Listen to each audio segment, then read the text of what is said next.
পরম করুণাময় আল্লাহর নামে শুরু করছি। আসসালামু আলাইকুম ওয়ারাহমাতুল্লাহি ওয়াবারাকাতুহ। আজ আমি আপনাদের মাঝে আবার হাজির হলাম। হে প্রিয় মুসলিম ভাই ও বোনেরা, আপনারা কি ইসলামের ইতিহাসের এমন একজন সিংহ পুরুষের কাহিনী জানেন, যার রক্তমাখা তলোয়ার দেখে আমিরুল মুমিনিন হজরত আলী রাদিয়াল্লাহু আনহু শিশুদের মতো অঝোর ধারায় কেঁদেছিলেন? আজ আমি মোহাম্মদ শরীফুল ইসলাম পাটোয়ারি আপনাদের শোনাব এমন এক সাহাবীর কথা, যিনি ছিলেন জান্নাতের সুসংবাদ পাওয়া ১০ জন মহাসৌভাগ্যবান মানুষের একজন। যে মানুষটি বদর, উহুদ, খন্দক প্রতিটি যুদ্ধে ইসলামের ঢাল হয়ে দাঁড়িয়েছিলেন, যার বীরত্বের গল্প শুনলে আজও মুমিনদের হৃদয়ে রক্তক্ষরণ হয়। আজ আমি বর্ণনা করছি আল্লাহর রসুলের প্রিয় হাওয়ারি হজরত জুবায়ের ইবনুল আওয়াম রাদিয়াল্লাহু আনহুয়ের জীবনের সেই শেষ বিয়োগান্তক অধ্যায়। হজরত জুবায়ের রাদিয়াল্লাহু আনহু ছিলেন রসুলুল্লাহ সাল্লাল্লাহু আলাইহি ওয়াসাল্লামের ফুফাতো ভাই, যার মা ছিলেন নবীজির আপন ফুফু সাফিয়া বিনতে আব্দুল মুত্তালিব রাদিয়াল্লাহু আনহা। তিনি ছিলেন ইসলামের প্রথম খলিফা হজরত আবু বক্কর রাদিয়াল্লাহু আনহুয়ের জামাতা এবং উম্মুল মুমিনিন আয়েশা রাদিয়াল্লাহু আনহার বড় বোন আসমা রাদিয়াল্লাহু আনহার স্বামী। ছোটবেলা থেকেই জুবায়ের এবং হজরত আলী রাদিয়াল্লাহু আনহু ছিলেন প্রাণের বন্ধু। তারা নবীজির আঙিনায় একসাথে খেলেছেন, একসাথে বড় হয়েছেন। কিন্তু নিয়তির কি নির্মম পরিহাস যে জুবায়ের সারা জীবন ইসলামের জন্য লড়াই করেছেন, তারই শেষ বিদায় ছিল এক কালজয়ী ট্র্যাজেডি। ইসলাম গ্রহণের সময় জুবায়েরের বয়স ছিল মাত্র ১৫ বছর। তিনি ছিলেন প্রথম পর্যায়ের মুসলিম যুবকদের একজন। যখন মানুষ ইসলাম গ্রহণ করতে ভয় পেত, যখন মক্কার প্রতিটি রাস্তা ছিল নির্যাতনের আগুনের মতো উত্তপ্ত, তেমনি এক নিস্তব্ধ রাত, চারদিকে অন্ধকার, আর সেই অন্ধকার চিরে এক যুবক তরবারি হাতে দৌড়ে যাচ্ছেন রাসূলুল্লাহ সাল্লাল্লাহু আলাইহি ওয়াসাল্লামের দিকে, কারণ তিনি শুনেছিলেন রাসূলুল্লাহ সাল্লাল্লাহু আলাইহি ওয়াসাল্লামের বিপদে পড়েছেন। নবীজি তাকে দেখে বললেন, কি হয়েছে জুবায়ের? তিনি বললেন, ইয়া রাসূলাল্লাহ, শুনেছি আপনার উপর আক্রমণ হয়েছে, তাই ছুটে এসেছি। এই ছিলেন জুবায়ের ইবনুল আওয়াম রাদিয়াল্লাহু আনহু। এত কম বয়সে এমন ভালোবাসা, এই ভালোবাসা ছিল শুধু মুখের নয়, এটা ছিল রক্তে লেখা ভালোবাসা। এমন ঈমান, এমন ত্যাগ। বদরের ময়দানে তিনি ছিলেন বীর সিংহ। উহুদের দিনে যখন অনেকে ছত্রভঙ্গ হয়ে গিয়েছিল, জুবায়ের তখন রাসূলুল্লাহ সাল্লাল্লাহু আলাইহি ওয়াসাল্লামের চারপাশে ঢাল হয়ে দাঁড়িয়েছিলেন। জুবায়ের রাদিয়াল্লাহু আনহু নিজের বুক সামনে এগিয়ে দিয়েছিলেন। খন্দকের যুদ্ধে নবীজি জিজ্ঞেস করলেন, কে যাবে শত্রুদের খবর আনতে? সবাই নীরব। জুবায়ের দাঁড়িয়ে গেলেন। দ্বিতীয়বার জিজ্ঞেস করলেন, আবারও জুবায়ের দাঁড়ালেন। তৃতীয়বারও তাই হল। সহিহ বুখারীর 2846 নম্বর হাদিসে বর্ণিত আছে, তখন রাসূলুল্লাহ সাল্লাল্লাহু আলাইহি ওয়াসাল্লাম বলেছেন, প্রত্যেক নবীর একজন হাওয়ারি বা বিশেষ সাহায্যকারী থাকে, আর আমার হাওয়ারি হল জুবায়ের। উহুদের যুদ্ধে যখন কাফেরদের তীরের বৃষ্টি আসছিল, তখন জুবায়ের নিজের বুককে ঢাল বানিয়ে নবীজির আগলে রেখেছিলেন। তার শরীরে তলোয়ার এবং তীরের এত ক্ষত ছিল যে পরবর্তীকালে তার সন্তানেরা সেই গভীর ক্ষতের গর্তে আঙুল ঢুকিয়ে দিতে পারত। কুরাইশরা যখন তার উপর অমানুষিক নির্যাতন চালাত, তখন তার চাচা তাকে চাটাইয়ে মুড়িয়ে আগুনের ধোঁয়ায় শ্বাসরোধ করত, বলত, মুহাম্মদকে অস্বীকার করো। কিন্তু সেই যুবক বলতেন, কক্ষণো না।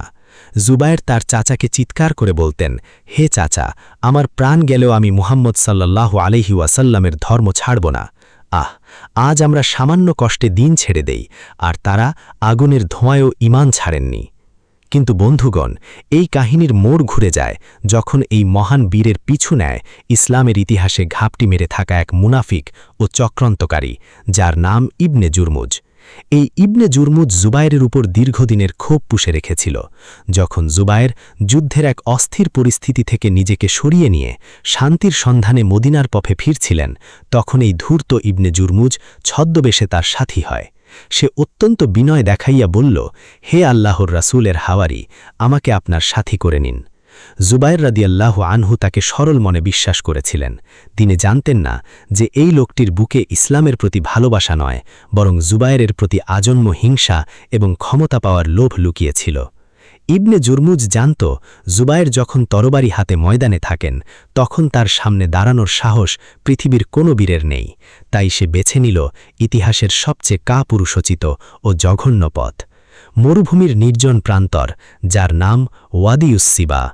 জুবায়ের রাদিয়াল্লাহু আনহু ক্লান্ত শরীরে আসরের নামাজের জন্য দাঁড়ালেন। তিনি ভাবলেন, পাশে তো তার একজনই মুসলিম ভাই পাহারায় আছে।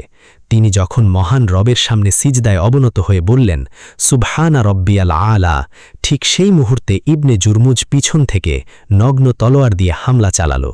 জায়নামাজ ভিজে গেল তার পবিত্র রক্তে। পৈশাচিক উল্লাসে ইবনে জুরমুজ সেই শরীর থেকে মাথাটি আলাদা করে দিল এবং তার বিখ্যাত তলোয়ারটি ছিনিয়ে নিল। আর ওদিকে ফেরেশতারা অপেক্ষা করছিলেন এক জান্নাতি আত্মাকে গ্রহণ করার জন্য। ঘাতক জুরমুজ মনে করেছিল জুবায়েরকে হত্যা করলে হযরত আলী রাদিয়াল্লাহু আনহু খুশি হবেন। সে দম্ভ ভরে জুবায়েরের রক্তমাখা মাথা আর সেই তলোয়ার নিয়ে আলীর সামনে হাজির হল। কিন্তু আলী রাদিয়াল্লাহু আনহু যখন তলোয়ারটি হাতে নিলেন, তার আকাশ বাতাস যেন বিদীর্ণ হয়ে গেল। তিনি সেই তলোয়ারে চুমু খেলেন এবং হু হু করে কেঁদে উঠে বললেন, হাই ইবনে জুরমুজ, তুই কার মাথা নিয়ে এসেছিস? এই সেই তলোয়ার যা দিয়ে জুবায়ের দীর্ঘকাল আল্লাহর রাসূলের চেহারা থেকে দুশ্চিন্তার মেঘ দূর করে দিয়েছিলেন। ওরে অভিশপ্ত, তুই কি পুরস্কার চাস? আমি সাক্ষ্য দিচ্ছি, রাসূলুল্লাহ সাল্লাল্লাহু আলাইহি ওয়াসাল্লাম বলেছিলেন, জুবায়েরের হত্যাকারী হবে জাহান্নামী। হে প্রিয় মুসলিম ভাইয়েরা, একবার চোখ বন্ধ করে কল্পনা করুন সেই দৃশ্য, যে মানুষটি সারা জীবন কাফেরদের সামনে বুক পেতে দিয়েছেন, আজ সিজদারত অবস্থায় নিজেরই এক ভাইয়ের হাতে তাকে প্রাণ দিতে হল। কিন্তু আমাদের ভেতরটা কি ইবনে জুরমুজের মতো হয়ে যায়নি? আজ আমরা সামান্য স্বার্থের জন্য নিজের ভাইকে ধোঁকা দেই, আপনজনের পিছনে ছুরি মারি। আমাদের সমাজে আজ মসজিদ আছে, জায়নামাজ আছে, কিন্তু সাহাবীদের মতো সেই ঈমান আর ভ্রাতৃত্ব কোথায়? জুবায়ের রাদিয়াল্লাহু আনহুর এই রক্ত ভেজা ইতিহাস আমাদের শেখায়, ঈমান মানে ত্যাগ, ভালোবাসা মানে অনুসরণ, বিশ্বাসঘাতকতা কখনো জয়ী হয় না, আর সত্যিকারের বীরেরা কখনো মরে না, তারা অমর হয়ে থাকেন মানুষের হৃদয়ে। সাহাবীরা শুধু ইতিহাসের চরিত্র ছিলেন না, তারা ছিলেন এমন মানুষ যারা আল্লাহর জন্য বেঁচেছিলেন এবং রাসূলুল্লাহ সাল্লাল্লাহু আলাইহি ওয়াসাল্লামকে প্রাণের চেয়েও বেশি ভালোবেসেছিলেন। আল্লাহ আমাদের হৃদয়ে সাহাবীদের প্রতি সত্যিকারের ভালোবাসা দান করুন এবং কিয়ামতের দিন আমাদের তাদের সাথেই পুনরুত্থিত করুন। আমিন। যদি এই সত্য ঘটনাটি আপনার হৃদয়ে স্পর্শ করে থাকে, তাহলে ভিডিওটি শেয়ার করে অন্যের কাছে পৌঁছে দিন। হতে পারে আপনার একটি শেয়ারে অন্য কেউ সাহাবীদের এই ত্যাগের মহিমা জানতে পারবে। আল্লাহ আমাদের সবাইকে জুবায়ের রাদিয়াল্লাহু আনহু-এর মতো ঈমানী শক্তি দান করুন। আমিন। পরিশেষে বলবো, আপনি যদি ইহকালীন শান্তি ও পরকালীন মুক্তির জন্য নিজের জীবনকে পবিত্র কোরআনের আলোকে পরিচালিত করতে চান, তাহলে আল্লাহ হোলি মেসেজ চ্যানেলটি সাবস্ক্রাইব করে রাখুন। আমি আপনাদের জন্য দোয়া করি, আপনারাও আমার জন্য দোয়া করবেন। আল্লাহ আমাদের সুস্থতার সাথে নেক হায়াত দান করুন। পরবর্তী ভিডিওতে আমরা অন্য একটি সূরা বা আয়াত নিয়ে আলোচনা করব, যেখানে আল্লাহ আমাদের সৃষ্টির আরও বিস্ময়কর ধাপ এবং তার অসীম করুণার কথা বর্ণনা করেছেন। আল্লাহ হাফিজ।